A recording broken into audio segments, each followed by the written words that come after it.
you're so strong, girl. I can feel you slipping away.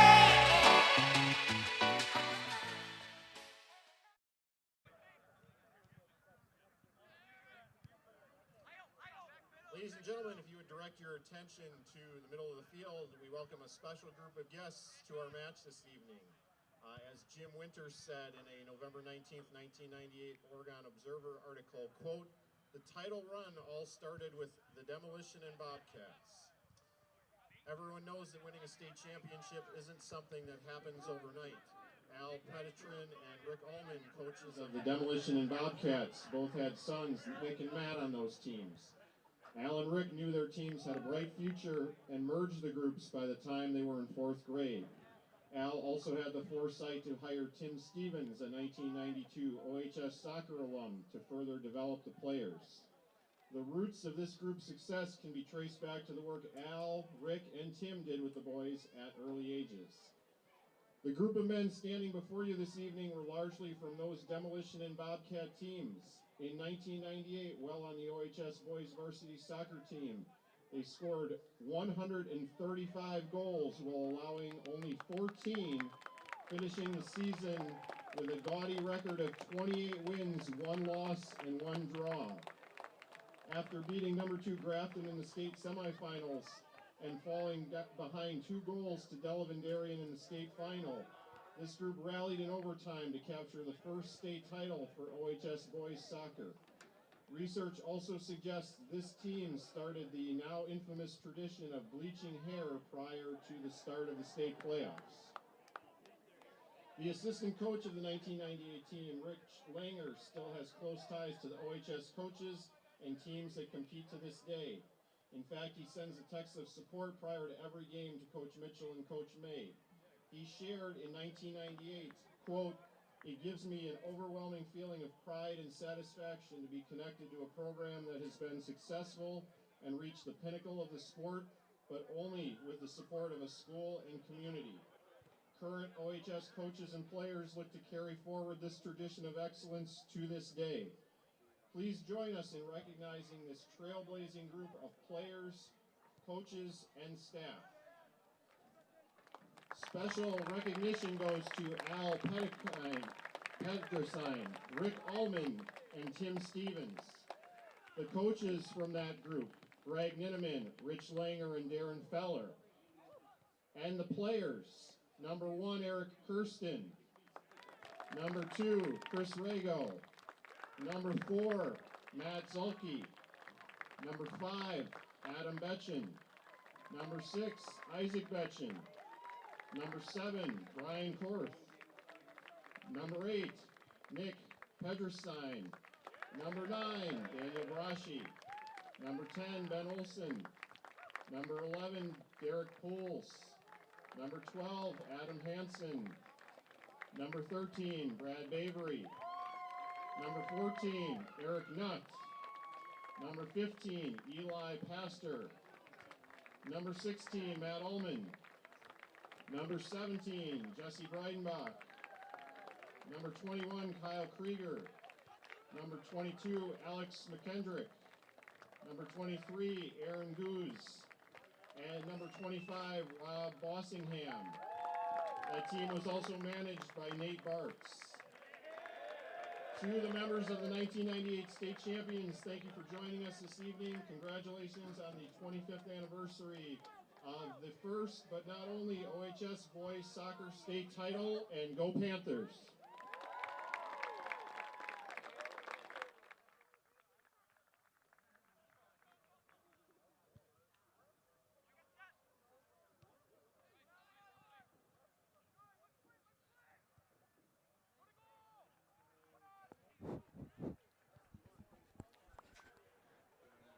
Test. Good.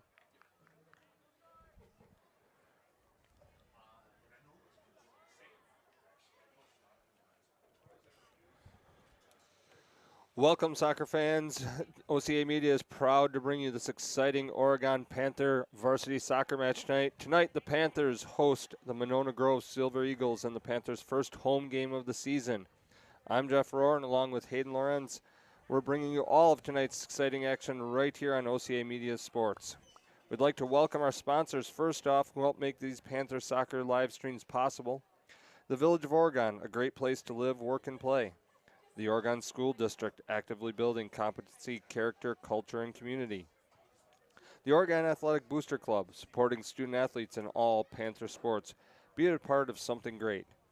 Culver's of Oregon, J.L. Richards Prime Meats, Hy-Vee Grocery Store, the Oregon Area Cares Community Coalition, and Pizza Pit are all fantastic sponsors of tonight's action. And of course, we don't want to ever forget our sponsorship on our scoreboard as well. OCA Media would also like to welcome that sponsor.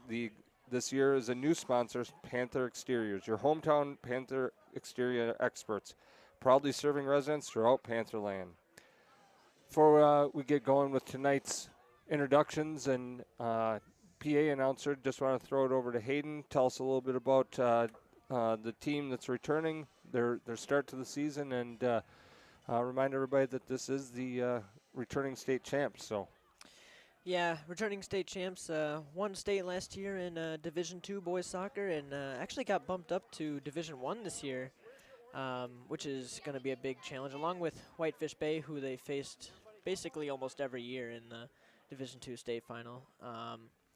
Playing Monona Grove tonight, coming after they lost to Marquette, I think last week. It was 0-4.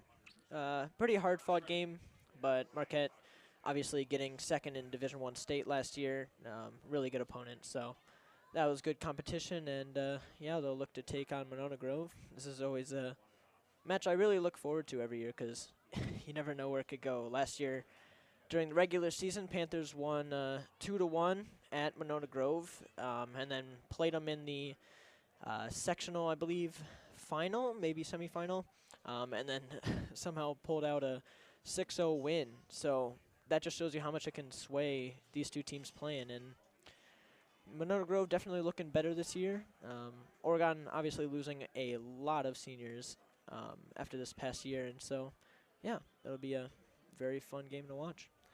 You mentioned they lost a lot of seniors. As I look at tonight's starting lineup, I barely recognize a name from 1 year ago. So it'll be an interesting year to see as you mentioned, they move up to Division I. We'll talk a little bit more about that after the starting introductions. But I want to give way here as the Panthers and the Silver Eagles are now getting to center field. And we're going to give this back over to our PA announcer. Once they do their thing, we'll be back.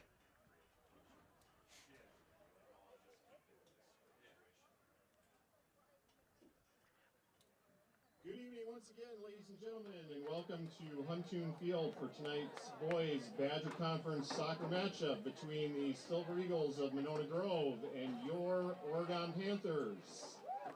And welcome back to the members of the aforementioned 1998 state championship team. Ladies and gentlemen, at this time, to honor America, if you are able, please rise, remove your hats, and join in the singing of our national anthem.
And now let's meet tonight's starting lineups. First, for the Monona Grove Silver Eagles.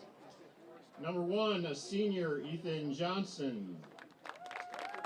Number 2, a freshman, Aiden Jarecki. Number 5, a junior, Eric Femright. Number 6, a senior, Miles Genthy. Number 7, a junior, Joshua Abong. Number 8, a senior, Justin Blair. Number 9, a junior, Josiah Hoffman. Number 13, a senior, Jamison McCartan. Number 14, a junior, Samuel Olson. Number 18, a junior, Mason Cons. And number 23, a junior, VJ GM Lombardo. And now the starting lineup for your Oregon Panthers. In goal, a junior, number 0, Noah Hansen. Number 2, a junior, Carson Stebbins. Number 5, a senior, Keegan Langlaw. Number 6, a junior, Jacob Yorger. Number 7, a senior, Juan Carsano. Number 11, a senior, Cameron Eck. Number 14, a sophomore, Macklin Holker. Number 15, a senior, Henry Kreckman. Number 17, a junior, Liam Holtzen. Number 21, a senior, Nej Dobo. And number 24, a junior, Alexander Seitz. Monona Grove High School, Oregon High School, and the WIAA require good sportsmanship by student athletes, coaches, and spectators at education-based interscholastic events. Accordingly, we request your cooperation by supporting the participants and officials in a positive manner. Profanity, racial, sexist, or ethnic comments, or other intimidating actions directed at officials, student athletes, coaches, or team representatives will not be tolerated and are grounds for removal from the site of competition. On behalf of the Oregon Director of Athletics, Brittany Spencer Grant, good luck to all coaches and competitors. We hope everyone will enjoy tonight's event in the spirit of positive sportsmanship.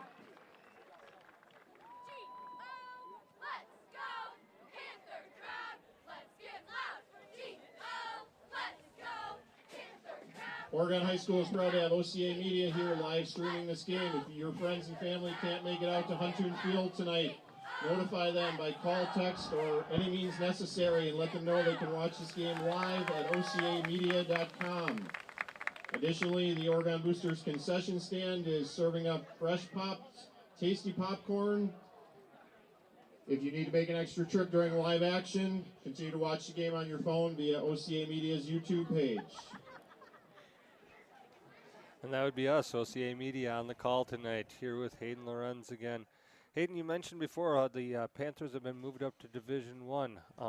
That's kind of a new thing where, as I understand it, they're doing a performance-based promotion and relegation system in the across the state now.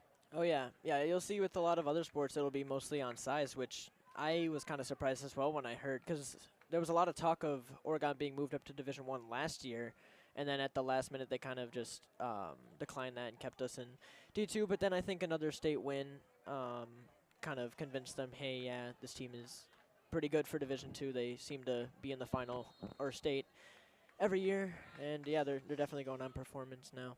Panthers going to be going from left to right on your screen in their sharp new orange uniforms, debuting this year as I understand it. We got right away, we got a throw in for Oregon, touch outside. We're going to be, this is Hayden and I's first call of the year together as well, so forgive us as we muddle through the first half and learn some new numbers and some new names tonight. The turnover from last year was severe. They are the reigning D2 state champs, but near as I can tell, the roster is almost 100% new starters this year. Oh yeah, I think some only returning ones: Nej Dobo, Max Westfield, Cameron Eck. Definitely some big help from last year, and yeah, they're definitely getting to shine this year. Ball going out of bounds. It will be a throw into Oregon. That's going to be number 5, Langenall. Langenall finds his man, tries to put it back. A little bit of ping pong in there, but now Monona Grove was able to bust the ball out, and they're going to go up the sidelines. We do have a little bit of a foul. Referee felt that the elbow was used to win the ball. So it is going to be a free kick to Monona Grove. That'll be number 18 for Monona Grove taking this kick. That's Mason Kahns. Kahns waiting for his team. He's going to go for the long ball.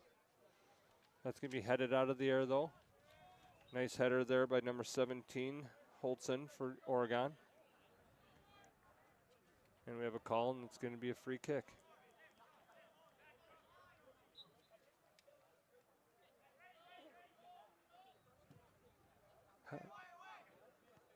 That was Seitz that took that kick.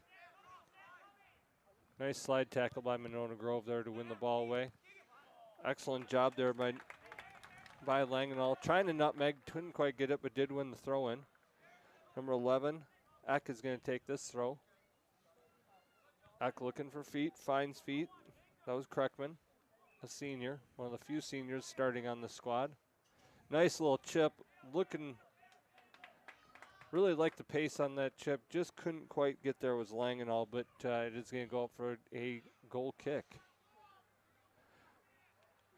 Action early in the offensive end for Oregon there, Hayden. Oh, yeah. I mean, Langenall taking up the right side, passing it to Juan Carcano. They both are a very good duo on that right side. And Juan was definitely a good asset to the team last year, as he really was pivotal into their win against Edgewood last year. And that was Carcano there on the ball. Tried to get it outside, but Monona Grove is all over that one. Yes, Carcano last year really came on at the end, I thought. Mm-hmm. Yeah, I mean, I was at that game, and he was on the left side, so it's interesting to see him on the right side now, which Oregon coaches love doing that. They love switching the wing players to either side, maybe sub them out, put them on the other side, then sub them out again, switch them back. And, yeah, that's been like a consistent theme throughout this team. Great little touch from Carcano to Langenall. Couldn't quite control it inside, but we're going to get a free kick to Monona Grove again.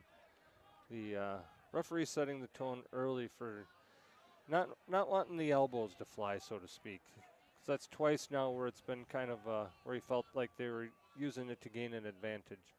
Yeah, definitely. And these two teams are definitely a little bit scrappier, especially since last year. It kind of started a little bit of a rivalry. These teams in the away game where Oregon won 2-1, there was definitely some scrappy play, and there was a bunch of yellows handed out, and even a fight started. So these teams are definitely going to be playing a little bit scrappy. Going to play it across the back line. That's going to get out to Seitz, I believe. He gets that. He waited a little too long. That wasn't Seitz, my bad on that one. That was Ack, but waited a little too long on that ball. Held on a little too long, and now it's been turned over to Monona Grove. Nice turn. Keeping control. Not the tallest in stature players, but definitely showing that they have skill and speed out there as a couple of those wings from Monona Grove. Nice little give and go combination there. Excellent job on defense, getting that, winning that ball and putting it back into play. Have to say, in all the years of covering Oregon sports, it's not too often that Oregon literally looks like the bigger team in too many sports, but it does tonight. Oh, yeah, for sure. Front lines, both teams actually, front lines are definitely on the shorter side, and that's usually means speed in soccer, surprisingly. As you got Keegan Lagnall there getting the ball, you got Carson Stebbins up front, or on the left wing, and then you got also Juan Carcano, who also is a little bit shorter than everyone else, but yeah, definitely a little bit of a height advantage on the field currently. Oregon with the throw, turns it over immediately though. A little bit of miscommunication. Excellent job. Ooh, well-placed shot by Monona Grove. Nobody there on Oregon to stop it. Really started on the throw-in too. The throw, there was no Oregon player in sight on the throw. It was an easy settle by Monona Grove. They took advantage. The initial player dove in, missed the tackle, able to get around him and then just slid it back door all the way home. Just looked a little bit discombobulated defensively there. Oh yeah, for sure. I'm pretty sure the player for MG in the box was wide open for a little bit of time, and nothing the goalie can do about that. Well, in the defense, we'll let them play. And the defense looked flat on that one. And when I say flat, from a coaching perspective, you look for your defense to stack and be in position to help. All 4 players on the defense just look flat across the line. Ooh. But we did get through Dobo. now. Dobo's through. Oh, Tries good the save. chip. And Oh! Oh, what a goal from Carson Stebbins. Stebbins is there. An amazing save on the initial breakaway. Then we get the rebound, and the defenseman makes an unbelievable save. But then Stebbins is there to finish home. What an amazing series of events. Yeah, a brilliant response from Oregon there right away. I mean, I don't even know if we got a minute after the last one. It was less than a minute. I think it was about 45 seconds-ish that we looked at that one. Yeah. Crazy. So many different rebounds. You had the first shot, then you had another rebound blocked on the goal line by a defender, and then the final blow by Stebbins there. Perfect placement and good footwork to place that shot. Great job by everybody following the ball and not giving up on the play. Let's add that goal up onto the Panther exterior scoreboard. It makes it 1-1 at the 7-minute mark of the first half. Now, I believe Stebbins on the ball again. Places it inside. That's number 15. That's Kreckman, rather. Again, give us a half to learn the numbers, and we'll be good. Oh, yeah.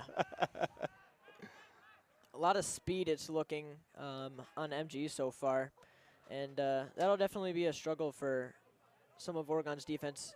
New defense, you got Alexander Seitz, you have Jacob Jorger, and you got, I believe they have Cameron Eck back there. I believe last year he played more of a midfield role, but.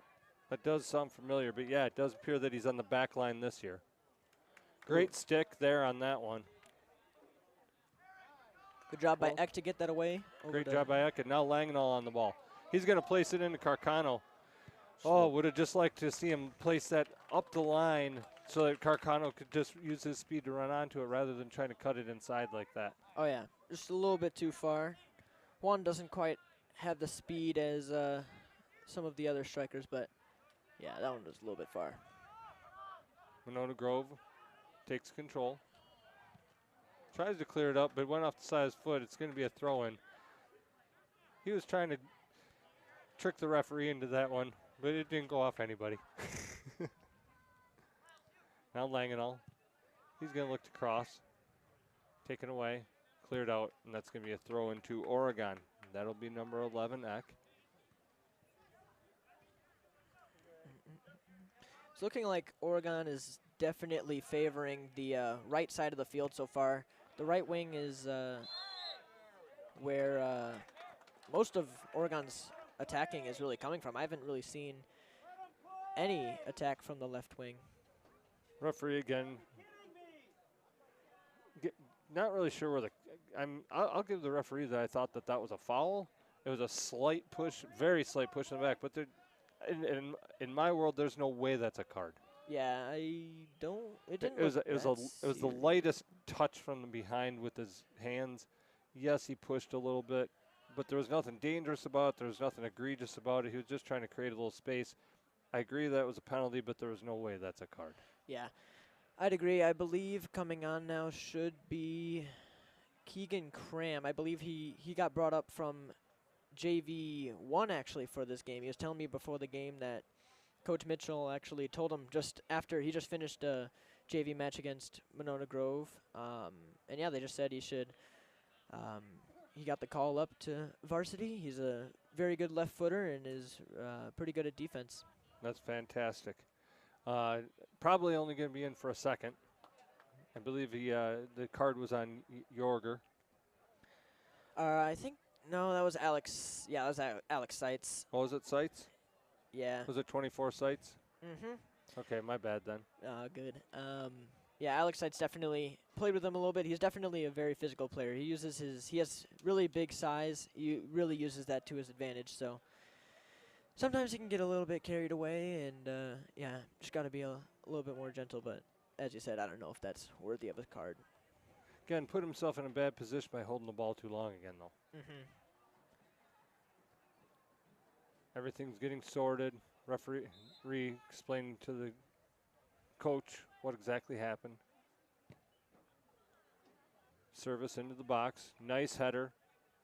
Exploiting the height right there. Defense needs to close out that a little quicker.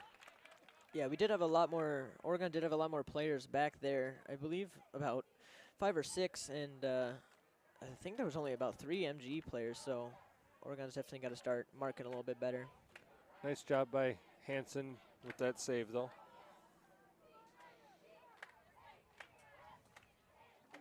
Well played outside. We're going to get the clear.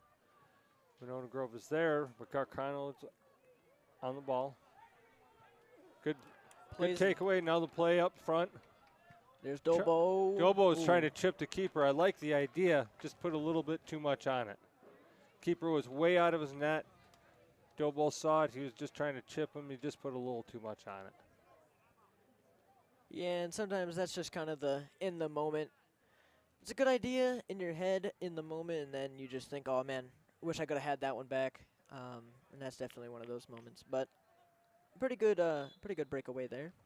Sights back in the game now. Also a new player on the field is Drew Yachman taking Langenall out.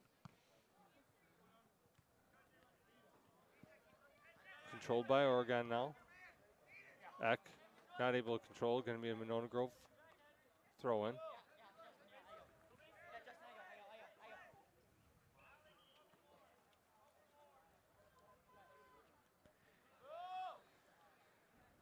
Throw comes in. Yachman now.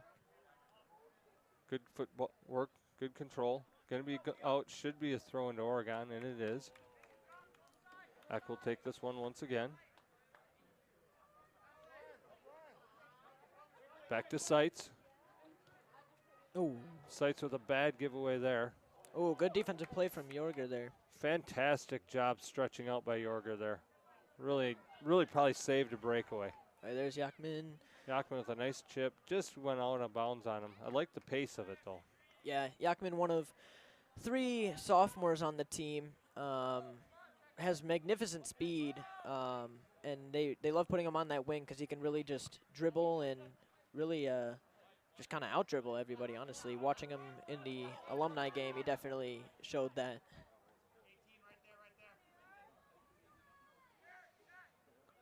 Interesting. Yachman fighting for the ball. Monona Grove controls. Nice job by Monona Grove on that play. Really found the composure and the time and space. This one's going to go out of bounds on him, though. We're going to get a throw into Oregon.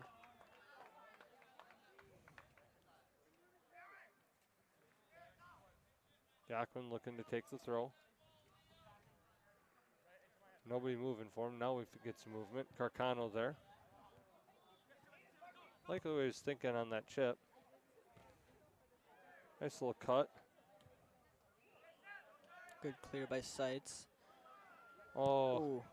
bad giveaway there by, that was Kreckman. Oh, threw a ball to Good Dobo. throw. Great job by the keeper from Monona Grove, though. Very aggressive, come out, because Dobo was through. 100%, yeah. And I think that's his 3rd time, actually, this game that he's been kind of through. Through balls to him kind of seemed to be the attacking strategy so far, even though he's not really known for his speed, but definitely for his shot placement and power. Carcano keeping it easy. That's over to number 17. Holtz. Threw a ball to Stebbins. Hey, oh, it's going to be an offside. We do have an offsides call. Finally, the referee sees it, blows it dead. It will be a free kick. Timing was just a hair off. It was close. Oh, just a little bit unfortunate. He looked about a foot offside, so good call by the AR. I would agree. Now Yakman to Carcano. Trying to find his way to Doble, but couldn't get there. Sights. Got a little confused on defense, but ended up winning it. A few people wanted a call on that one, but I liked the way that the referee let that one go. That was just good below the waist hip movement. There was no clear outs by the arms. There was no attack to the shin guards or anything. That was just strength. That should be a corner kick for Oregon. Yeah, good job by good job by Yakman there, getting the recovery from Carcano's. Just a little bit unfortunate cross that he attempted, but yeah, good corner win and gets Oregon back a little bit ahead on possession. Yes. As I believe it will be Stebbins taking the corner. Service inside. Oh, did find the head of Eck. Just couldn't redirect it onto the goal. That's cleared out of bounds. We're going to get a throw in. Monona Grove plays quickly. There's again. Trying to take advantage of Oregon, but not able to. Seitz is going to be on this ball. He's going to play it back to Hansen, and they're going to be able to collect themselves. Hansen looking for Carcano. Nice strength by Carcano. Good position. It's Federico. Newly into the game. Carcano asking for a sub now. Early in the season, everybody's still trying to find their wind. Oh yeah, for sure. And for Oregon to start their season, two of their three games being against the top two teams in Division I last year, Verona and Marquette, is crazy. And both teams are some of the top teams in the state this year in Division I. Good defensive play by Jorger there. Nice job by Yakman to help. Wow, what a turn. That was number 8 from Monona Grove. His name is Justin Blair. That was a fantastic turn. Oh yeah, 100%. Jorger with a attempted clear, but then, yeah, definitely recovered by Justin in a really, really good turn. And shot just a little bit high. Hansen seemed to have it covered, though, but a really good shot off of that turn.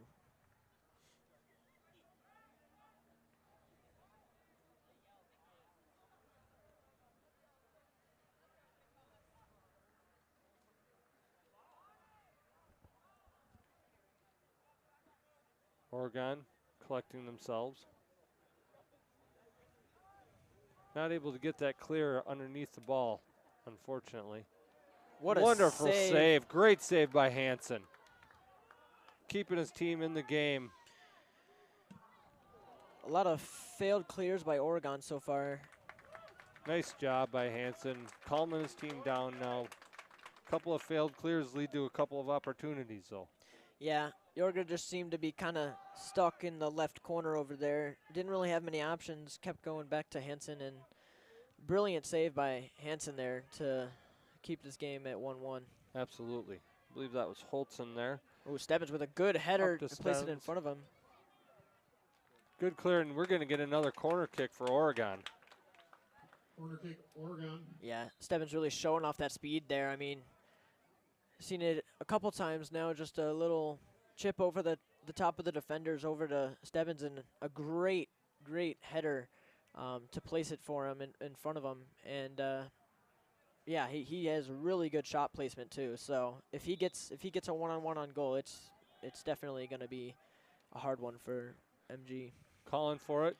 Trying to put the curve on, but didn't get enough height on that one. It's going to be cleared out, and we're going to get another throw-in for Oregon. On for Oregon, number 8, Chris Carcano, number 15, Henry Kreckman, and number 21, Nedge Dolbo.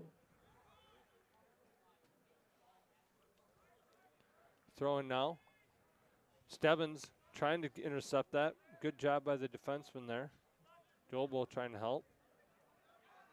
Now Kreckman. He's going to pass it back. Inside. It's Federico. Had it taken away, though. Now Monona Grove trying to clear. Nice job there by Yorger. Not able to get all the way through.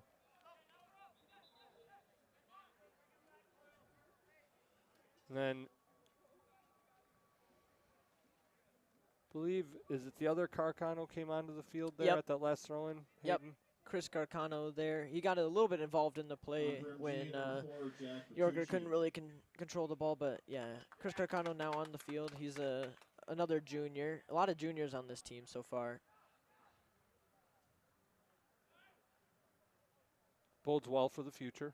Oh yeah, for sure. Next year is definitely going to be a good year. This year I'd kind of consider a building year. Ref calls a foul there on foul committed on Holker. Don't know who it was, but Oregon has a free kick now. Looks like Federico Mariani is going to take this kick if I'm seeing my eyes are correct. Yep. He's going to service it in. He puts a little bit of loft on that one. Nice little redirect there by Seitz. But a great save by the keeper. Yeah, Oregon having a lot of good points this year with corner kicks and free kicks, as they do have, as you said, a little bit of a height advantage over some teams. A lot of times they'll bring it over the number 24, the defender, Alex Seitz. They'll bring him in. He's extremely good at headers. He's actually, in the 1-2 loss to Verona, he was the only goal they scored was on a corner kick with a brilliant header into the top corner. Mariani now. He's on that ball. Bit of a push from behind. Didn't really think that was too different from the card earlier. Yeah. I mean, some refs are not so consistent, and that just sort of happens. Nice job by Langenall bringing that ball down now. He's going to put it out to Kreckman. Kreckman is going to place it back. That's Yorger. Yorger inside.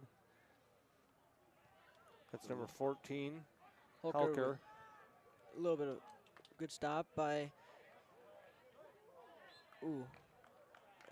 foul. I believe that's Cameron Eck. I like they Langenall. play it on, actually. Actually, it was a kick. That was really Langenall fast. just played really fast and ready. Kind of like the idea of playing fast and ready, but just didn't work out in that particular instance. They definitely caught me off guard. I'm surprised if any of the players weren't. Ooh. That was a great play by Yachman. Ooh. Shoulder on MG. Taken a little interesting that the referee blew the whistle, though, with the advantage to Oregon on that one. Yeah, that's what I was thinking. I thought it was going MG's way when he called that, because usually refs will play that on, but. Mariani now going to take this kick again. Yeah, I believe now it's Stebbins on the corner and Mariani on the free kicks. Eka's the only one back. They got all the big men up front, so to speak. That one serviced well.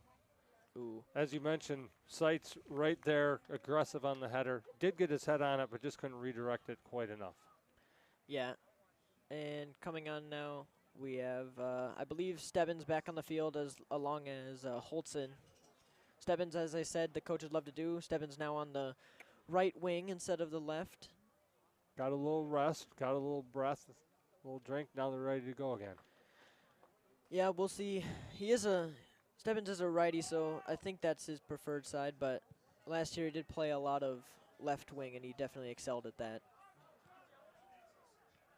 A little shorter roster this year on the varsity side of things, as Chris Mitchell was able to volley for and finally is, I believe we're in their second year maybe of this, but finally able to get 4 teams approved by the school district. A lot of depth, a lot of players in Oregon, and being able to have a freshman team, 2 JV teams, and a varsity team is actually pretty special and allows for a lot of great development and a lot more playing time for everybody to get developed. Yeah, and I think it's a little bit smaller of a bench today because I think there's 2 injuries. I think Wesley Tanner has a knee injury, and then Robert Dawn he's not injured. Robert Dawn is actually on vacation, so they have 2 people gone. They have a defender and a midfielder, so defense might not get as many breaks as they probably should. Great job by Stebbins staying with that ball. Now Langenall, nice redirect, and should have won a corner kick. And he did. And does, Corner yeah. kick, Oregon. Good job by Stebbins leaving that for Legnall, and attempted cross, but corner's still good too, as I said. Oregon has really excelled at the corner kick game. Stebbins with a little bit short of a corner. A little short on that one. I think he tried to go early for the quick one, and then it looked like he was just a lot of sorts. Didn't give himself quite the run up. Yeah. Little push in the back. Going to be a free kick from Monona Grove.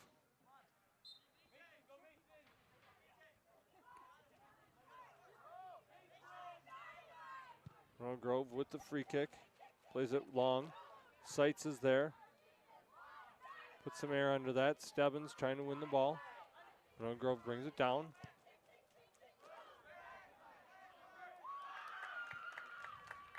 I've enjoyed the pace of this game so far, Hayden. Yeah. Very fast. As I said, I was super excited to watch this game when I saw that this was happening. Nice job by Stebbins. Ooh. Oh, Mariani. Love the way he was thinking on that one. Yeah, really good run by Doble to set that up. Just a little bit too many defenders in the way, as it'll be a through ball over to X side, as he will elect to keep it, actually. Good touch. Great touch by Eck. Great speed. Now Langenall to Holtzen. Holtzen's hesitated, almost lost the ball, but kept possession. He's going to look to play it across the field to Eck. Eck didn't quite get the ball he wanted, but it ended up on Stebbins' foot anyway. Now, probing in the middle of the field. That was Langenall. Gets it right back from Mariani.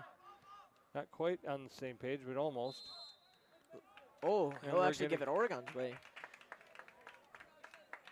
Kind of looked like what you would call, I guess, a charge, but that's basketball. But kind of surprised it went Oregon's way there. Yeah, I think it was just that the Monona Grove player, from my view, was just maybe a little bit out of control on it, and that's, I think, what won them the kick. But I agree, it was kind of Mariani playing to the crowd. He's going to put one in. Like the pace on that. Not able to get there, though. It's going to be a goal kick to Monona Grove. Yeah, I've noticed in a lot of the free kicks that Mariani's taken, he's had a really sharp angle, and it kind of gets to the top of the box. And I think if he just puts a little bit more on it, I believe, and gets it kind of near the 6-yard box, that'll be really deadly. Especially with all that height. Oh, yeah. Early in the season, though, so I'm sure we'll see more. We do have some more substitutions. We do see the original starting Carcano come back in, as is Drew Yachman again. For MG number 17, Jarvis Day. For Oregon, number 4, Drew Yachman. Ooh. We did have Carcano, Yachman, and Number then 7, Juan Carcano. and there was a third one that came in. I'm still Also trying to. back in for Oregon, number 14, Macklin Holker. There we go. Helker's back in the game as well. It's a little darker on that side of the field, and with these new jerseys, the numbers don't pop out quite as much for us old guys. Oh, yeah. Oh, yeah, for sure. Especially with the darker numbers. That's definitely got to be a challenge. And I can barely see their hair. That's usually how I judge a lot of them. Ooh, a really good cross there. Ooh, nice. Langenall got a little piece of it and was able to get it on the ground, but Monona Grove keeper on the spot to win that one. Ooh, good header by Cram, as Keegan Cram is back on the field now. Number 9, Keegan Graham. Little heel flick, not quite pulled off. Ooh. Holtzen, Yeah, definitely a foul there. Holtzen definitely went for the player instead of the ball.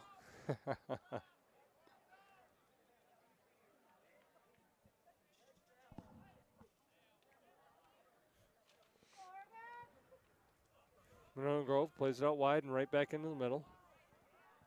That's Blair. Staying with it. Nice job by the referee. That's, in my world, that's a dive. Oh, good. Over to Yachman with... Back to Holtzen. Holtzen with a nice pull. Back to Seitz. Sights pressuring out. Inside to Doble. Doble trying to get that one out wide. Not quite able to get it over to that left wing. Carcano now not quite able to get there. Yachman working hard back. Nice combinations being played by Monona Grove right now.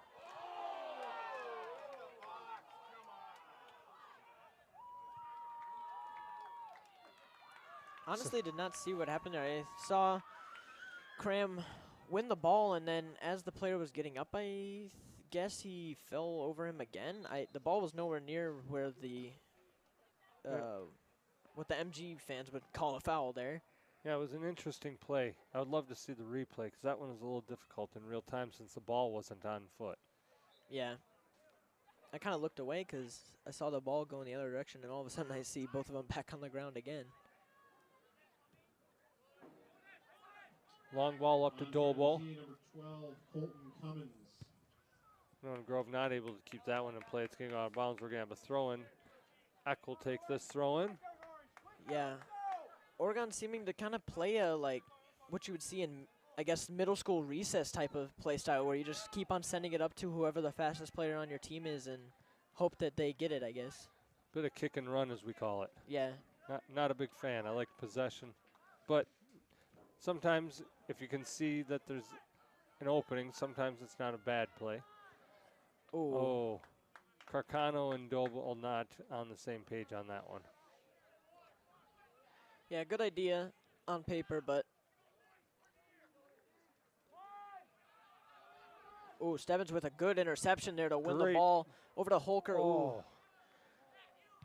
I don't know if that was just a bad first touch by. I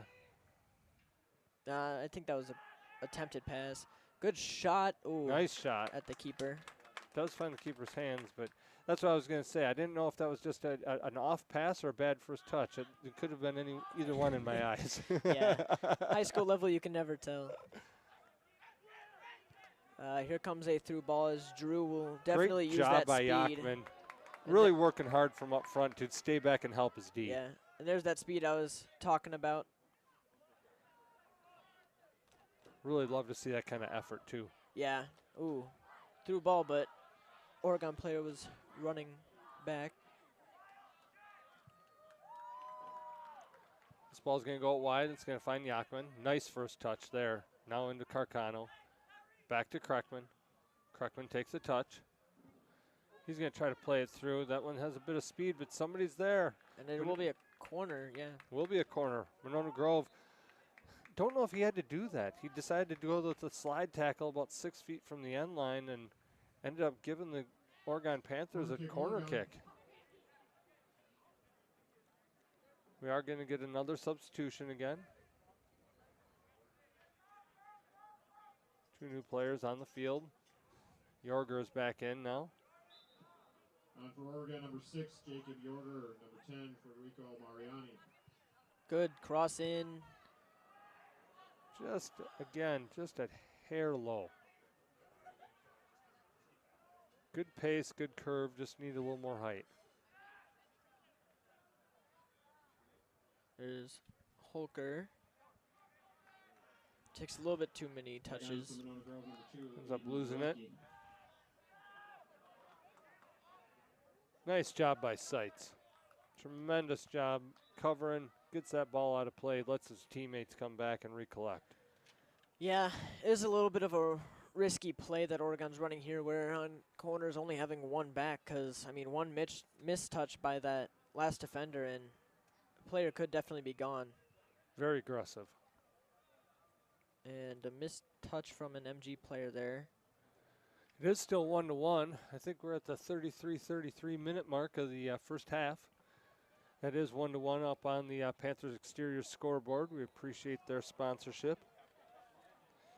Also want to give a quick shout out to Culver's, J.L. Richards, Hy-Vee, Oregon Area Cares Community Coalition, Pete's Pit, Oregon Athletic Booster Club, Oregon School District, and the Village of Oregon are great sponsors that make these broadcasts happen. We are going to get another free kick from Monona Grove.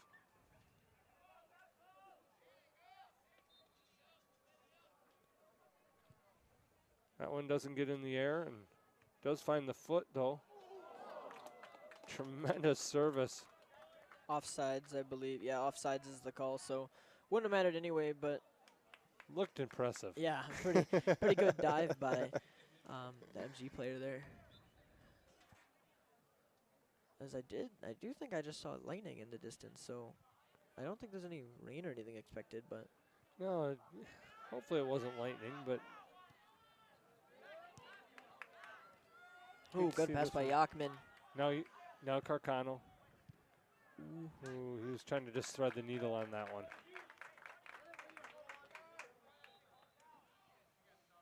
As it will be Lagnall, and I believe, is that, no, I think that's Eck coming back on. That is Eck and Langenall. Yep, Returning to Lagnall Oregon, taking out Drew Yachman, and number 11, Jacob Jorger going out, and Cameron Eck replacing him. Now Langenall, great ball, finds Kreckman.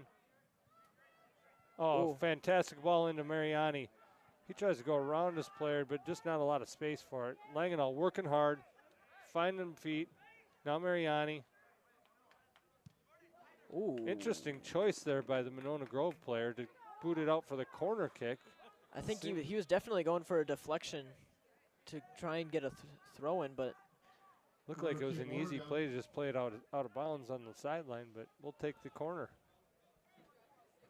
yeah, and only one person back. I think is that that Stebbins Stebbins? back there? I Yeah. think it is Stebbins. Oh, what a header! Good save. Fantastic save by the keeper. Great service, great header, great goalkeeping. I mean, really, that was had it all. Oh yeah. As I said, just all they need to do is just get a little bit more into the 6-yard box, and that'll be threatening. And as they do that, really threatening header. Nice job by Seitz. Will be a goal kick and a mass substitution from Monona Grove. Yeah, good reaction from MG's goalie. Both teams have really exceptional goalies. I think Noah Hansen for Oregon, really good at his dives. First goal, nothing you could really do about that one, but the saves he can make, he does. Nice job, Kreckman, Carcano, Oh, wow. Oh, and then the through ball to Lagnall. The deflection by the defender is the only reason that wasn't in on goal. Nice job by Eck making that run. Finds Mariani. Inside to Carcano. Like the feint there, but he had a defenseman behind him. Jorger. Looking for help. To Seitz. Seitz to Holtzen. Holtzen outside to Jorger. Gives the ball away, but trying for Stebbins now.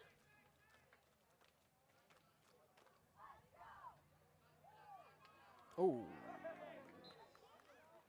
Definitely a foul. I believe that they're going to end up giving the goal kick. I'm sorry, not the goal kick, but a Free kick. free kick. I'm a little shocked, to be honest, that was not a yellow, because I mean, right on the same page. The earlier yellow for a minor push in the back was undeserved, but that one is actually textbook yellow. yeah, especially because that could have been a goal-scoring opportunity if he gets past Holtzen there, but Plus cleats in the air, good 2 feet off the ground with cleats in the air, creates a very dangerous situation for the player. yeah. I don't know.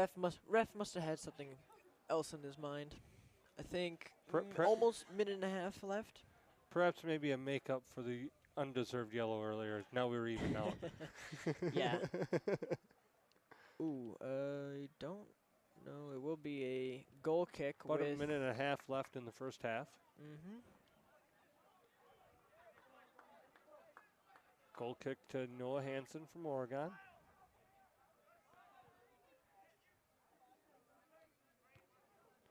Ooh. Carcano tried to chest that one down, but not able to give it any give, so to speak. 1 minute remaining in the half. Now Jorger, back to Seitz. Chips it over. Over to Holker. Good back heel pass, but Stebbins still running. Don't think he expected. Monona Grove really trying to play fast off of these throw-ins. Yeah, as there is only about 40 seconds left. Ooh, bad touch by Mariani there. Came in hot. He was lucky to only get a shoulder on it and not a handball. It was a good play, but we're going to get that header back to Hansen. Hansen wants to push. He wants one last chance. They got 30 seconds. He's saying, let's go. That's a push. Yeah. Oregon's got to hurry up as they only have 15 seconds left. The extra kick on the ball could have been easily get a. 9. Now we're going to get a kick from 7, sights. 6, 5, Oh. 4, 3, 2, 1. Nothing able to go. Now we'll do it for the half. The referee could have given a yellow for giving that extra kick to the ball with the time running down. Oh, yeah, for sure. That's a delay of game, so to speak, in football terms. The before we talk about the first half, we just want to give a quick shout out to our sponsors once again. The Village of Oregon, a great place to live, work, and play. The Oregon School District, actively building competency, character, culture, and community. The Oregon Athletic Booster Club, supporting student athletes in all Panther sports. Be part of something great. We also want to thank Culver's of Oregon, J.L. Richards Prime Meats, Hy-Vee Grocery Store, the Oregon Cares Community Coalition, and Pizza Pit. We also want to thank our new scoreboard sponsor, Panther Exterior, your hometown exterior experts, proudly serving residents throughout Pantherland, and it is 1-to-1 up on that Panther Exterior scoreboard. As we enjoy the halftime show that the cheerleaders are bringing tonight, just give us a little recap of the first half, Hayden, and tell us what you thought and what we should look for. I mean, honestly, coming into this game, I couldn't have expected this this result as we go into halftime more. I mean, 1-to-1. First goal coming by MG off of a really good 1-2 in the box. And then shortly after that, not even a minute after, Oregon responds with a deflection off the goalie, which then results in a goal by Stebbins. I mean, both teams looking really good. Oregon seems to have more possession on the attack. I'd say about maybe 60%, still neck and neck, but Oregon seeming to, instead of going with their usual over the years, they've had a really big possession where they build out from the back and really possess all the way up to the opponent's half. They really seem to just be kind of, like I said earlier, playing like almost a middle school ball, just through balls to whoever you can and just hope that they can beat the defender. Well, I think that you're right on that 100%, Hayden. And what I'm seeing is that starts on the back line. And the back line this year compared to years past, there's some height, there's some good defensive defensemen. But the composure on the ball seems to just not quite be at that level that we've seen in previous years. And that's where that possession can build up. And so when you have that back line that maybe is just a little nervous on the ball, they tend to like to just clear it up rather than staying on the ball, building up from there. Oh, yeah, for sure. I mean, and they don't have the big defenders kind of like Luke Bennett and what's his name? Trying to remember. Last name's Schaefer. I don't remember. Nick Schaefer, yeah. You don't have the two, like, I guess we'd still have beefy defenders, but those two were definitely units. And so, I mean, they got Alex Seitz now. He's really big, as we saw. He had the yellow for being a little bit too. Tremendous height and size across the back line for sure. I mean, yeah. But Seitz, Eck, Jorger, I mean, they all look to be at least 6 foot tall, if not taller. And so the size is there, the speed is there, the tackling seems to be there, no doubt about it. But again, maybe that slight bit of composure is just kind of the thing that seems to be missing a little bit. Playing it across the back line in those tight spaces, this team seems to want to clear it, where the Luke Bennett's of the world, they didn't mind taking a peek around and being calm on the ball and making that short little pass in space. Oh, yeah, for sure. I mean, every time I watched him, I'm like, man, I wish the entire team could be just him on defense. Because, I mean, seriously, if we had a whole line of defense, and, I mean, that's what all the juniors this year that are on their back line are trying to become. And I think that they definitely could get to that point. They just need to shake off a little bit of nerves that you can kind of still see. And, yeah, not be afraid to take an extra touch. Oh, for sure. No doubt. I'm seeing the skill level. Like I said, sometimes the composure just needs a bit of experience. And I think this team being new, it's young season. Everybody's still a little bit nervous. I think that composure will come as the season comes along. Oh, yeah, 100%. I mean, definitely a fresh team. I mean, a team that has majority juniors is always going to be a little bit, you could say, I guess, rusty and not to their full potential yet. And I think when this team does get to their full potential, they'll definitely be scary. I mean, right now they're not looking bad. I mean, No, there's speed, there's skill for sure. yeah. We're going to take a little break, and then we'll be back for the second half. Appreciate it.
Welcome back to the second half, Oregon Soccer Panther fans.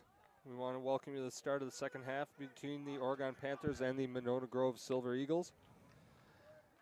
OCA Media sports programs like this would not be possible without the generous financial support from our sponsors, the Village of Oregon, the Oregon School District, the Oregon Athletic Booster Club, Culvers of Oregon, J.L. Richards Prime Meats, Hy-Vee Grocery Store, the Oregon Care Community Coalition, and Pizza Pit.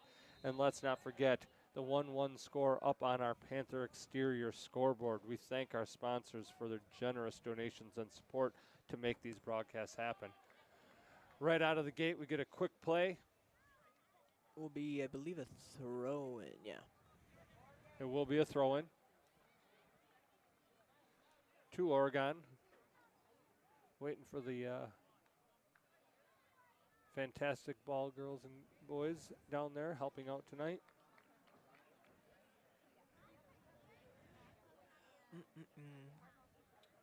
And right away, throw in again. Oregon starting out there with Stebbins just kind of a little run down the left side there, and then Holtzen tries to get a pass over, and that's where we got to now. That was Kreckman back to Stebbins. Now it's going to be back to Yorger. Plays it to Seitz. Seitz chips it up to Doble. He's going to play it all the way back to Yorger. He's going to play it up to Stebbins. Stebbins with a nice turn, just ran on a sideline.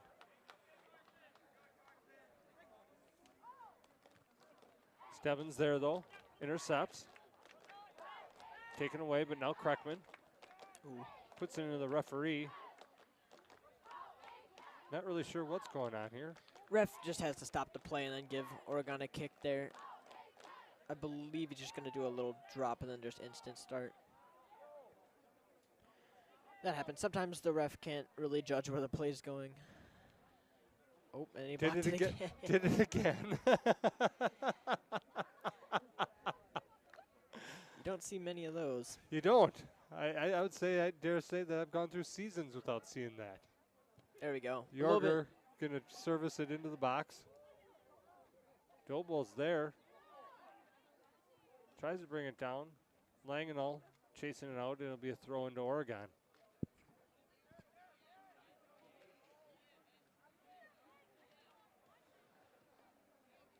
Again. Same as it ever was. A lot of throw-ins already for Oregon. Langenau looking for Carcona. I can't speak tonight. Carcano. Carcano, thank you.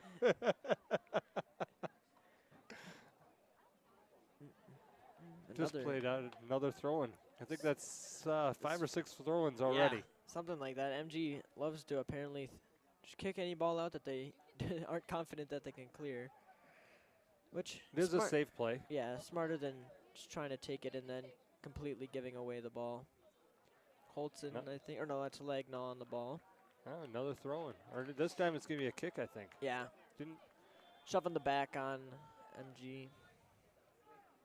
Hard to tell from this far away initially, but then I saw the signal.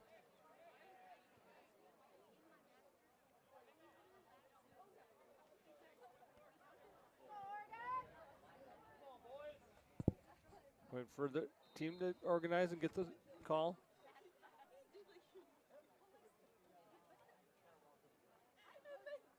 Service is in inside. Great service.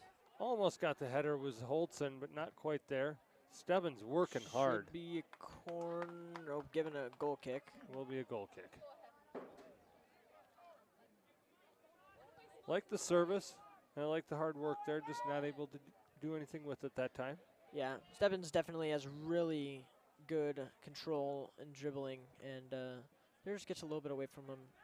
Here he's again, dish off. Over to Kreckman, I Holtzen think. looking for Kreckman, or Doble, sorry. That was Helker.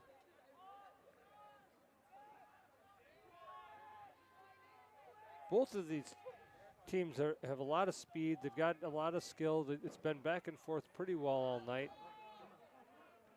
I think that both teams really, I think all things being equal, they're both very strong and speedy up front. Yeah, good rundown there by Jacob Jorger. And I've seen a lot of that, actually, a lot of rundowns. Apparently, Oregon's defense been out of position, as it will be at offsides. Because it almost seems, hey, I don't know if you agree, but it seems like that once they're in the final third, both teams have been able to kind of hold the final third once they're up there. Mm-hmm.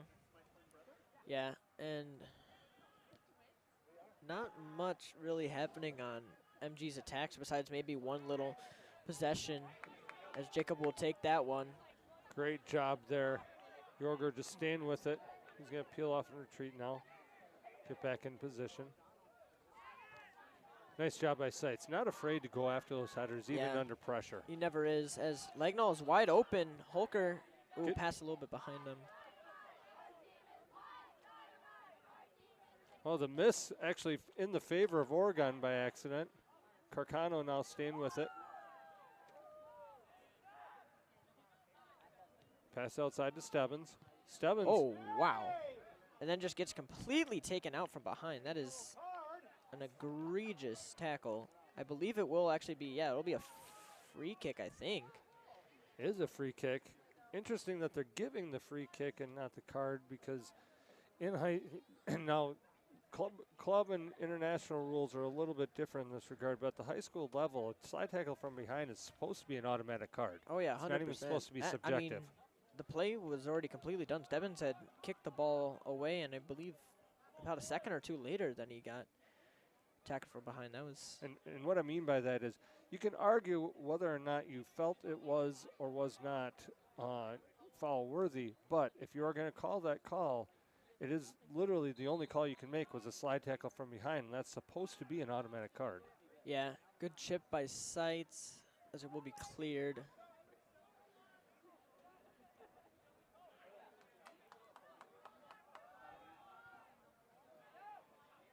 Nice job winning that was Eck. Trying to find Langenall, but it goes out of bounds on another throw-in.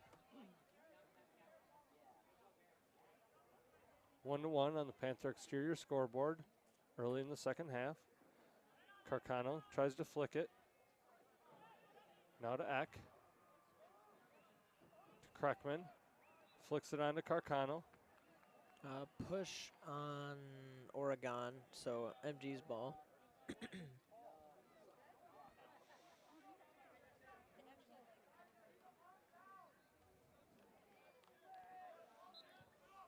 will be a quick dish over, but MG's wing was not ready for that.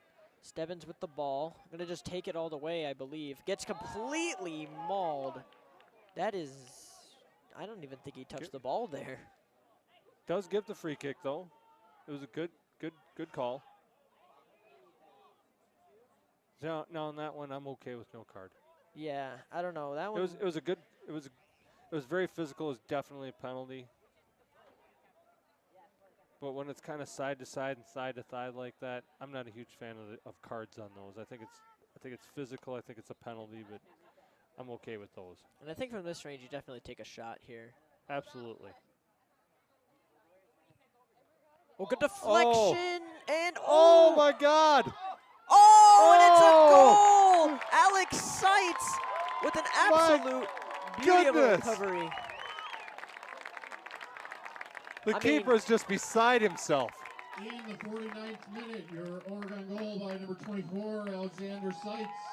Again, the third try is the charm. I mean, the goalie is magnificent. Just keeps on picking out saves. I mean, the athleticism, the acrobats that he just pulled off to keep that ball out of the net multiple times. He's just all over his defense for not helping him. And he definitely deserves to give a ribbing to his defense there. I mean, I don't know how many times, how many saves can one person make, honestly? It was incredible. I'm still beside myself that the first rebound didn't go in. Yeah. Oregon now up let's add that one to the Panther exterior scoreboard. It is now 2-1 Oregon over Monona Grove Silver Eagles. It is the 48-minute mark of the second half. Oh, wow. Legno wide open again on the right side, but he decides to go through ball. Oh. Wanted dual ball. Thought he had him. Monona Grove now in control, but Langenall there. Intercepts. Looking for Carcano there. Maybe had a little bit easier play into Kreckman or Dolball.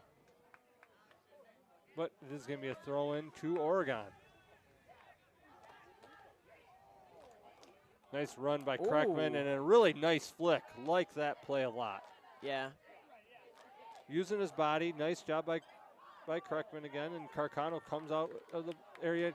Langenall outside again. As all day. They got to start recognizing that earlier because he's been open on multiple occasions and they're not getting to him quick enough. Will be a foul on MG, so Oregon's ball.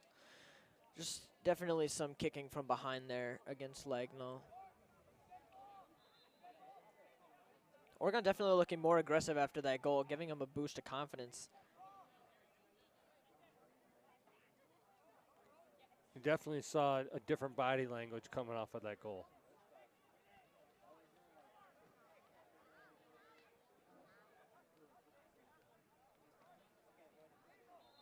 Surveying. Now service. To the back. Oh, almost. I think maybe Yakman was almost there, I think. Yakman almost there. I think that was Holtzen with the header, if I'm not mistaken.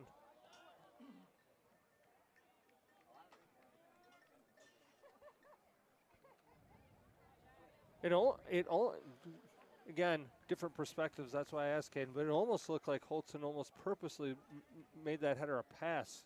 Yeah, I mean, that was a really sharp angle left. He would have had to hit at least like a corner of some sort because goalie definitely had all the areas locked down. From that angle, he was bound to just pass it. So definitely a smart decision. Fighting through. Another playing out. Throw in Oregon.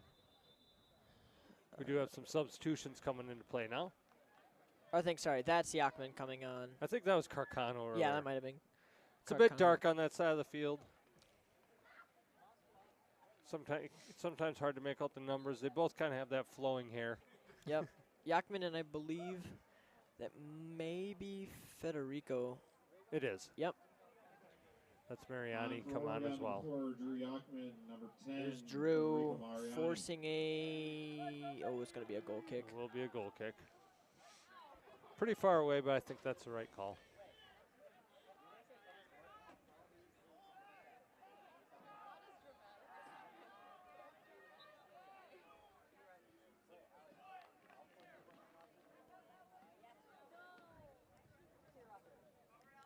Nice clear off the goal line on the goal kick. Controlled by Monona Grove. Over the top, a nice chip. Noah Hansen coming out aggressively. Great job by the keeper there. Ooh, takes a huge bounce as Stebbins will get there. A little bit too big of a touch. Would like to see Stebbins just use his left foot and put it in the corner for Dolball there. Dolball was on the run, had nobody in front of him. Monona Grove now. Not able to keep control. It's going to be a throw into Oregon. You can kind of see physically that MG is becoming frustrated. Every mistake that they seem to make, they kind of look to each other and just kind of look a little angry. And I don't know, when I played them during my season, they always seemed mad all the time for some reason. I don't know what that is. Well, they're down now. A few things not going their way. Sometimes the frustration sets in, and that can domino effect throughout a team.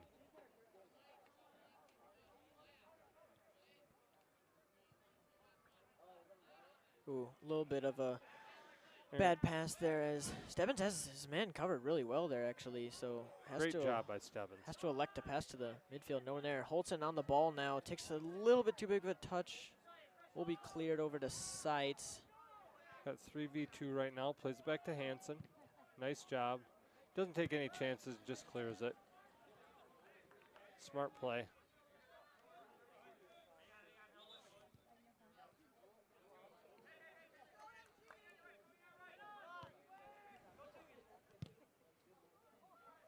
Ooh, good pass. Excellent pass. Brought down. Good speed. Ooh. Good stick. Kept it clean. Oregon just seeming to really have a hard time clearing at the moment. I mean, They were a little more organized on defense that time, I thought, but again, the actual clear, they're mishitting it. Great job by Hansen there. yeah, a little bit risky. As we saw, yeah, they got the possession, but I don't know. They seem to kind of try and possess it outside, but taking a little bit too many touches there. As started with Seitz trying to pass it back to Hansen with a lot of coverage actually on Hansen at that moment, and just need to look over their shoulder a little bit more, but that comes with a little bit more time. And that's that composure on that back line. And like you just said, experience will help that because the skill and the size and the speed are there. Yeah. Yachman challenging. Got just enough of it to give his teammates a chance. Playing it back to Seitz. Seitz kind of just gave that one away, though. Now Mariani. He's going to pressure. Stebbins. Still trying to apply the pressure. Good pressure by Jorger there. Jorger did a great job. Good composure there by Stebbins. Finding Helker. Now to Doble. Ooh. Not able to control that one, unfortunately. Monona Grove now with control. We'll chop. Ooh, good block again. Oregon definitely looking a little bit more aggressive now, which is great. Maybe a little confidence coming into play. Oh, will be a MG throw. Oregon players waiting to come into the game.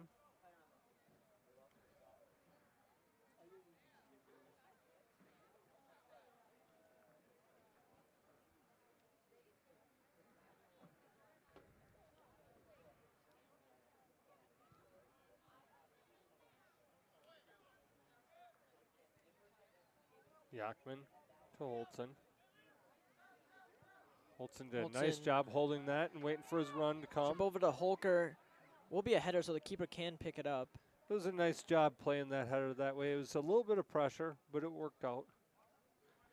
Yeah, smart from the defender there, as there was mounting pressure by Oregon. A kick really high, but not getting too far.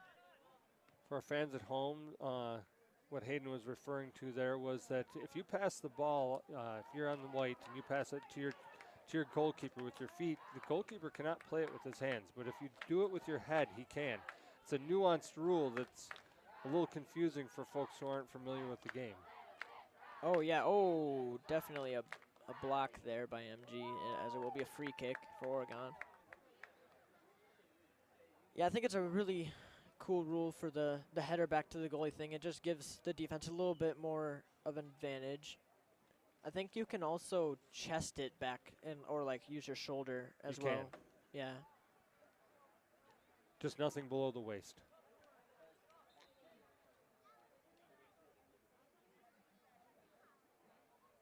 And deflections do not count. It has to be a pass. Great service. Holtzen really ball's aggressive. Loose. Shot deflected. Stebbins. Oh my gosh. Gotta love the play from the keeper on that. So aggressive, so brave. Little nicked on it, but man, that was a great play. MG player down at the moment. There will be a stoppage on the clock. The athleticism and aggressiveness of both keepers right now is absolutely incredible. Yeah, I mean, there was such a wall there that I would be shocked if Stebbins actually managed to score that, because I think there was at least 4 MG defenders on the line there. We're actually going to take this little stoppage for the injury and thank our sponsors right now. We do want to thank the generous sponsors who make these broadcasts possible. The Village of Oregon, a great place to live, work, and play. The Oregon School District, actively building competency, character, culture, and community. The Oregon Athletic Booster Club, supporting student athletes in all Panther sports. Be a part of something great. Culvers of Oregon, J.L. Richards Prime Meats, Hy-Vee Grocery Store, the Oregon Area Cares Community Coalition, and Pizza Pit, all wonderful sponsors. And of course, our wonderful scoreboard sponsors, Panther Exteriors, as it does show a 2-to-1 advantage for the Panthers currently up on that scoreboard. Players been attended to and off the field now, so we're going to get back into play. Referee's going to play a drop ball so that the keeper can pick it up and resume play from where we ended up before. Keeper elects to punt. He had a lot of options actually on his right, which I'm kind of surprised he elected to punt that. Mariani on the ball. Good through ball. Ooh, just a little bit too hard. But really good idea over to Stebbins. I think that Monona Grove suffers a little bit from a little bit of composure on that back line too. Yeah, they have a lot of speed on that back line, but they just need a little bit more, I think, talking, because we've seen a little bit where they'll just kick it out and not have really anywhere to go. And I think if they did some more talking, they definitely would be a little bit better. And I think, honestly, you can say the same thing about Oregon's defense, where they kind of seem to panic and just try and clear everything. That can sometimes work, but not all the time. Holtzen. Helker back to Eck. Oregon building out from the back here as we'll go back to Hansen. Hansen not afraid to just play it out to his man though. Yeah, and I'll see him sometimes where he'll take on that attacker and play a little bit risky just to take a player out of the play. I love that kind of composure from a keeper though. Nice job, again, nice athleticism.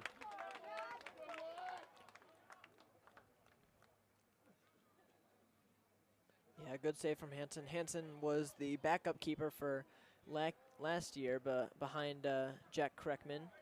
Played a few matches as the starting keeper. I believe he played possibly a little bit in the Edgewood match. He played against most of the teams that Oregon beat pretty handedly when the coach liked to play the backups. And he did a really good job, and I think that really showed the coaches that he is the #1 keeper for this team. Which is always a nice position to be in. Yeah, a lot of pressure, though. Absolutely. And Ooh. brother to Henry Kreckman on the team this year. This was last Over year's to, staff. oh, wow, what a shot. I think that was Yachman on the right side. Another great opportunity. Just a little bit into the side netting there. A little ambitious to take a shot there, but Believed in it. yeah, good idea if you want to catch the goalie off balance there, because I would have never expected him to take a shot there. But a lot of power and venom on that shot. Going to be a goal kick now. 11, Julian Fernandez.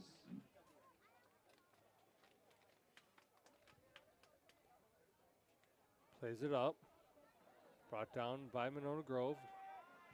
Now pressured by Oregon. Cleared up. Chased down by Seitz. Back to Hansen. Hansen, nice composure, waits for and plays out to Seitz.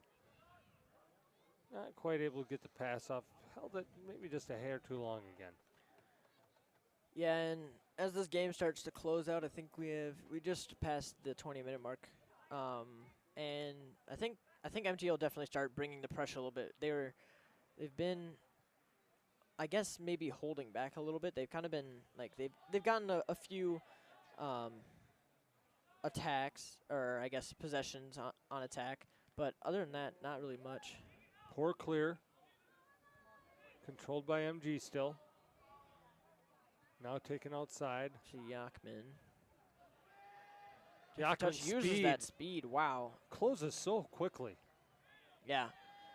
Sadly, there will be subs, but sadly he wasn't able to keep that in play, but definitely a good attempt. As it's seeming like Oregon's defense right now is kind of, every time every time they get the ball, they kind of just are expecting someone else on defense to go for the ball. They kind of I watched there where there was 3 Oregon defenders and 1 MG guy, and the 3 Oregon defenders kind of stood there, all expecting each other to go for the ball, and the MG player ended up receiving it. So that's definitely the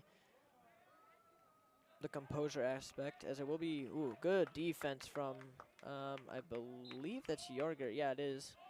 Great defense from Jorger there, as there will be 4 substitutions for Oregon, as Stebbins will come back on for Yachman. Doble go back up front for Federico. I believe that is Kreckman going in for Holtzen. It's a hockey line change. Yeah. Yeah, just a little quick one. Or sorry, I think. Oh, no, yeah, no, I had that right. Never mind. 4 substitutions.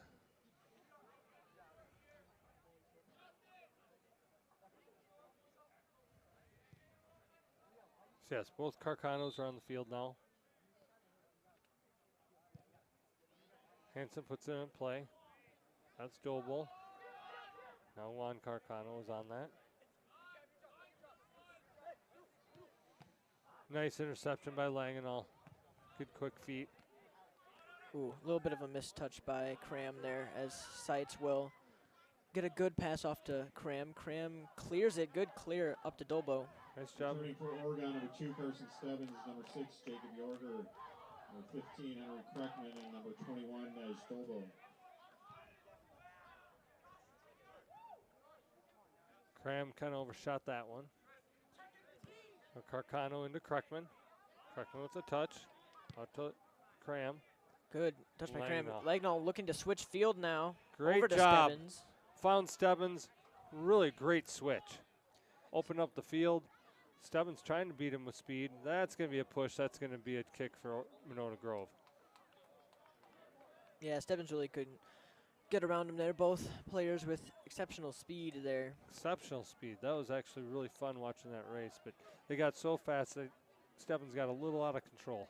Yep, that can definitely happen. Sometimes you lose your footing or just get a little bit. Oh, a little. Very dangerous.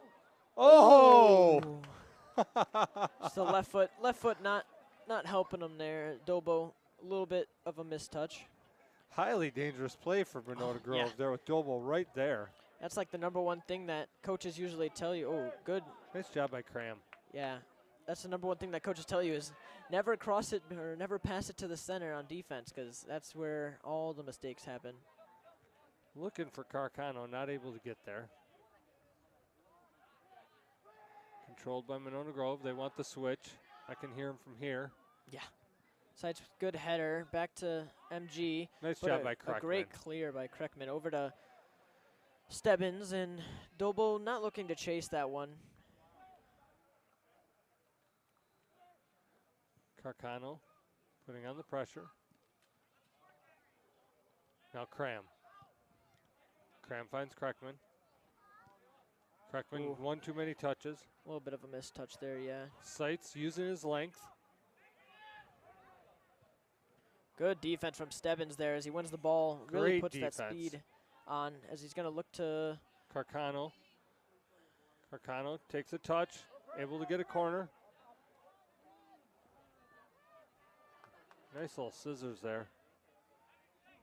Trying to find his brother, but not able to connect. He knows it too. Good defense by Cram to delay. Threw ball over to Seitz with a big booming clear as Carcano would have been offsides there, so he just. Still hanging his head from the previous play. He needs to get his head in the game. He could have been on the ball on that, but instead he had to let it go because he was offsides. Yeah, sometimes that can happen. You'll find strikers walking back instead of a little bit of a jog. And ooh, that's a really good through ball. Good learning opportunity for later. Great defense. Oh, calls the hand for really? a penalty. Wow. Would really like to see if that was inadvertent or not on a replay. I would say that's most definitely accidental. That's natural position. He didn't have his hands away from his shoulders a lot, or I guess not shoulders, but he didn't have his arms flailing or anything like that. He didn't have his he didn't have his arms out to like block it. I'd say that's mostly natural position, but ref must have seen it differently from a different angle. Hansen one-on-one now. Again, I'm not willing to call him out completely without a replay on that one. As the ref's looking to stop the clock for the PK. Oh! Does finish that. Monona Grove with a bit of luck on that one, so to speak. Not on the kick, but just on the call. Yeah.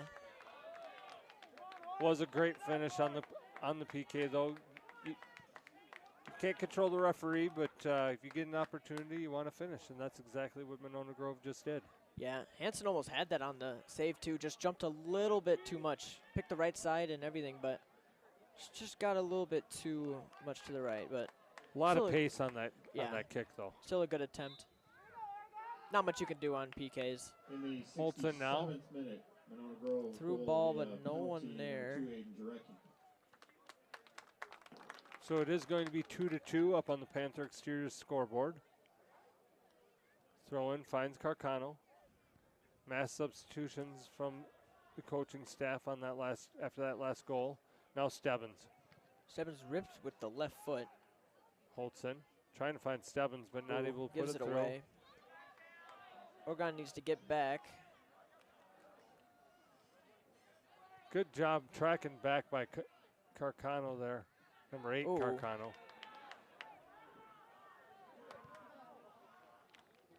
Well defended, but it is going to be a corner.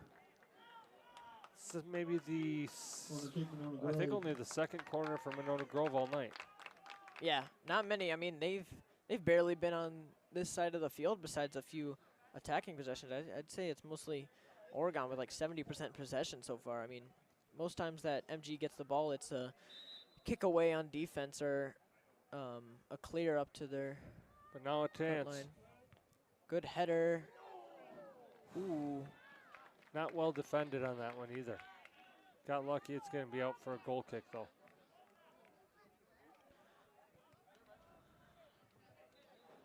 Based on just attacking possession, I'd say this game shouldn't even be really a close or tied. You can argue with the PK whether it's a penalty or not, but I think Oregon definitely should have had at least 1 or 2 more goals based on just the amount of times that the goalie just kind of, or it was directed right at the goalie who had that Nej Dobel shot with his left foot that went right to the goalie on that mistake by the defense.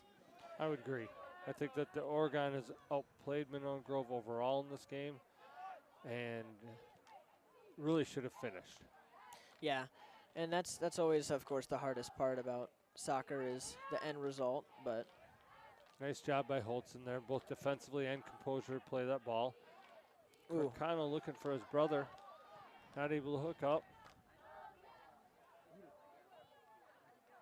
Now cleared, settled by Stebbins. Holtzen now plays it to Dobel. Dobel into Holker, just gets a little bit too little on that. There's a little underneath him, but nice job there by Yarger. There's Seitz with a great pass to Yarger. Ooh, just a little bit of a mistouch. Keep it in. Ooh, nice good. job. Holker now. Electing to take it on his own. No penalty or no foul there. That was clean. Holker, ooh, good defensive play there as he will win the corner. Yeah, great job by Mac Holker there as he was kind of in a dire situation there. He had 4 defenders around him and just elected to keep it and playing really short helped him. and quick. Stebbins now. Ooh, Stebbins, ooh, just wanted to take a rip on it, but used the cannon a little bit too much there. With we just passed the 10-minute countdown, or not really countdown, but 10-minute warning. It is the 70th minute mark of the second half. 2-2 on the Panther Exterior scoreboard. Monona Grove recently tying the game up on a penalty kick.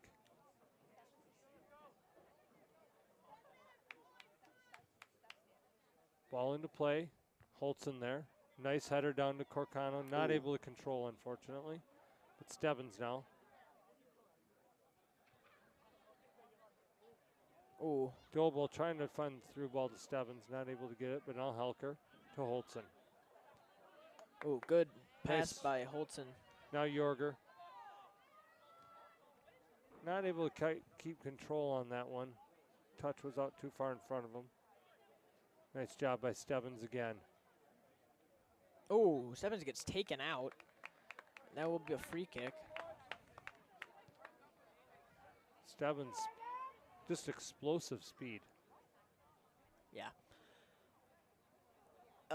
I believe, yeah, he would. Coaches last year told him he would have been on varsity, but he had sadly grade problems, and so he wasn't on varsity. He definitely has had the skill since sophomore year to really show the coaches and really show or perform.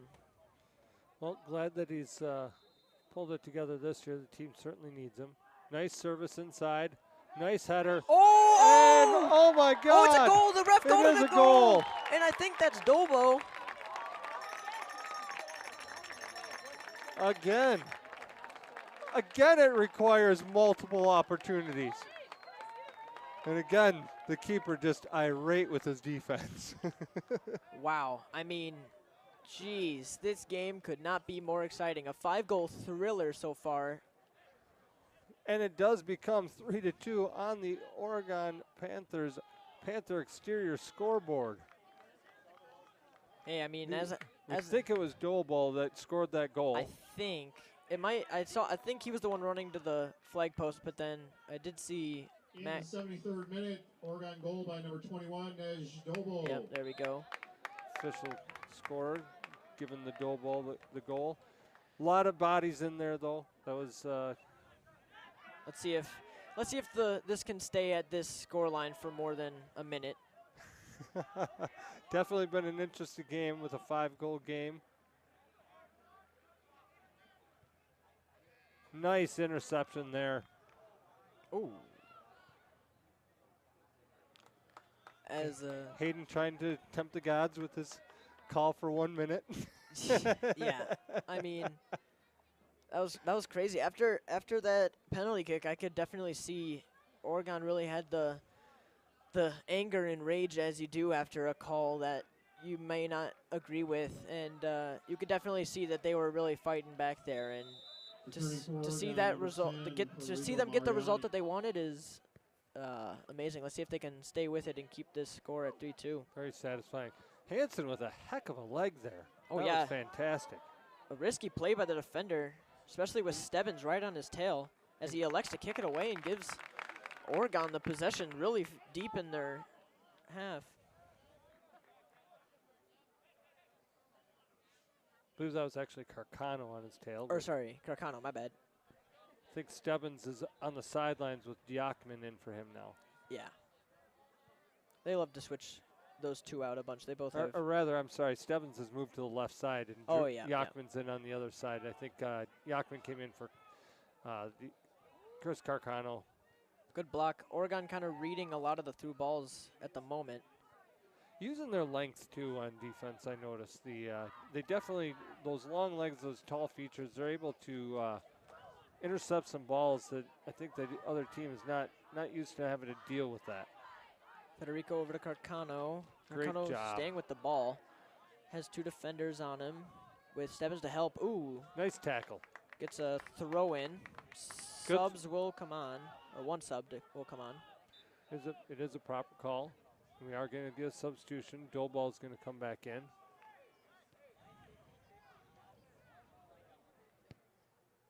He's going to come in for Carcano.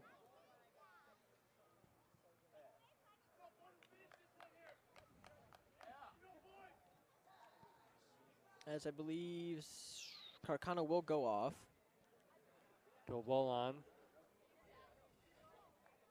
Mariani came in on the previous substitution as well. Kreckman now, Dobel. Back to Kreckman. Kreckman with nice feet there. Avoids the ricochet and is going to get that throw in to Oregon. As we will hit the 5-minute mark remaining in this really exciting match. Returning for Oregon, number 21, Nej Dobel. as it will be a throw for Oregon. Ball just barely going out of bounds there. Oregon going to try and time waste as much as possible.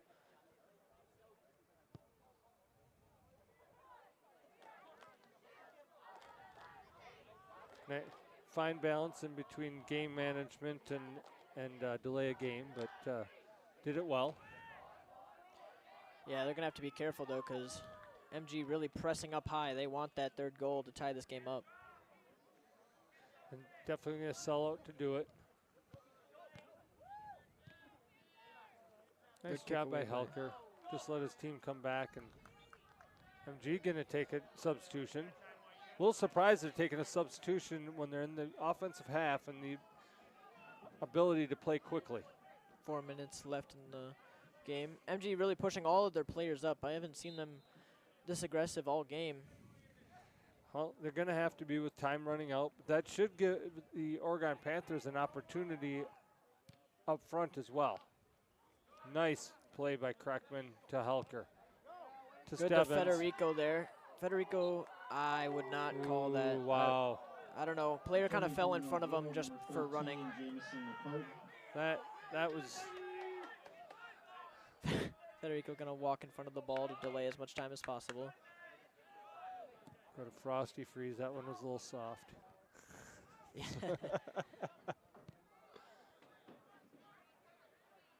Holtzen with the pressure though. Kreckman trying with the clear, ricochets, but ends up finding Helker. Over to Then Mariani. Federico.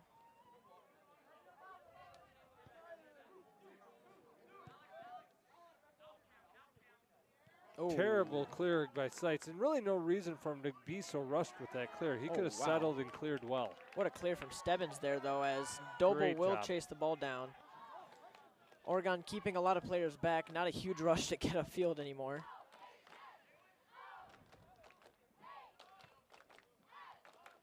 Noticing that Monona Grove is pressing players up. They're now getting more of a defensive posture. What a good Good tackle Good and a tackle, nice yeah. clear. as Kreckman will. He does definitely have the height advantage in that duel. Good pass down the line by MG. A lot of clumping up from Oregon so far, as it will be a switch of the field. It's a bit disorganized defensively. They almost look, again, the middle school kind of bumblebee Good defensive posture. Good by Drew Yachman, and Dobo off to the races. Will try and keep the ball as long as possible. As Holker will boot it up to Federico. Federico not extreme speed. 2 minutes left on the clock.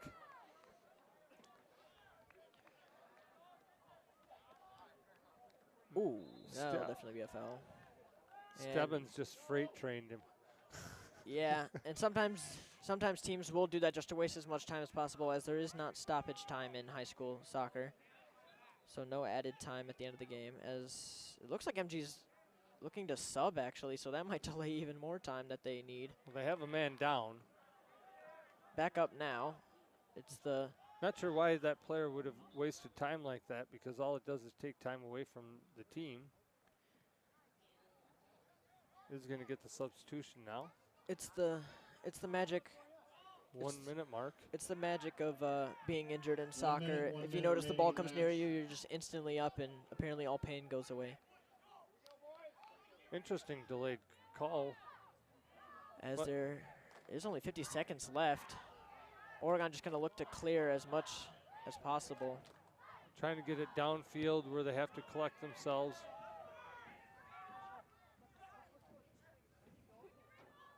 Ball is almost Surrounded won. by Orange. Still came out with it. Oh, nice Oh. job by Hansen. I was a little concerned there for a second, but he did a nice job. Hanson delaying as much time as possible with Well done by about Hansen. 19 seconds left. 10, 9, 8, 7, 6, Countdown begins. 5, 4, That should 3, do it with that clear. 2, 1. And And that will does do it.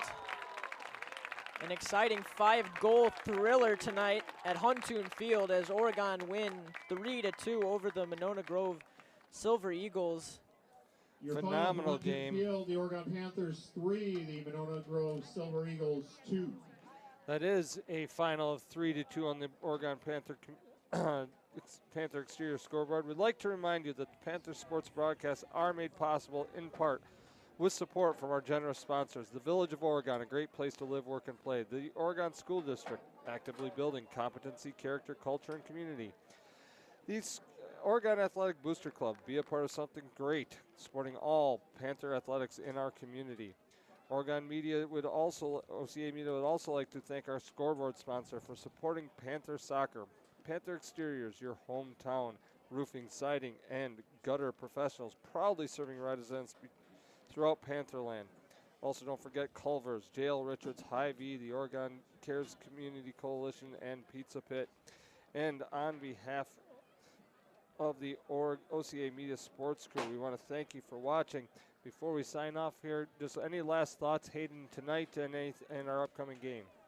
I mean, hey, I said coming into this game, this is always one of my favorite matchups to watch, and man, did this matchup deliver tonight.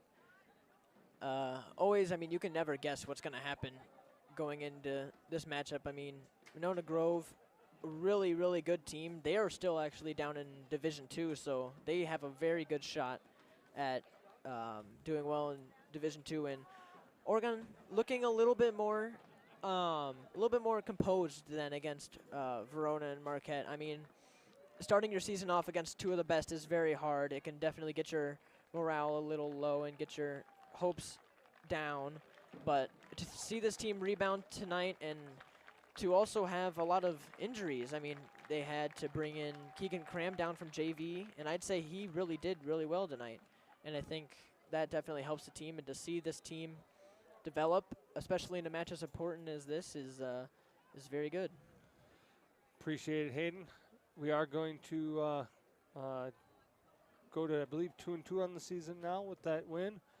Again, an excellent win tonight. It is 3-2, Oregon over Monona Grove. Want to thank Hayden Lorenz for his excellent color commentary tonight. And this has been a presentation of OCA Media Sports. We will see you at our next home game.